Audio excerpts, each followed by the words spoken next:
My job is simple. My job is to help free people's minds. My job is cinephiles. My job is taxes. My job is seagulls and dolphins and arcade machines. My job is a black hole. My job is Fender guitars and my job is red painted balls and hamstring defections, clocks, watermelons, birds and banjos.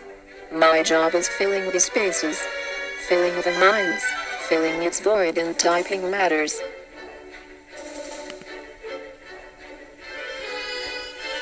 Have you ever had a dream that you were so sure was real? What if you were unable to wake from that dream?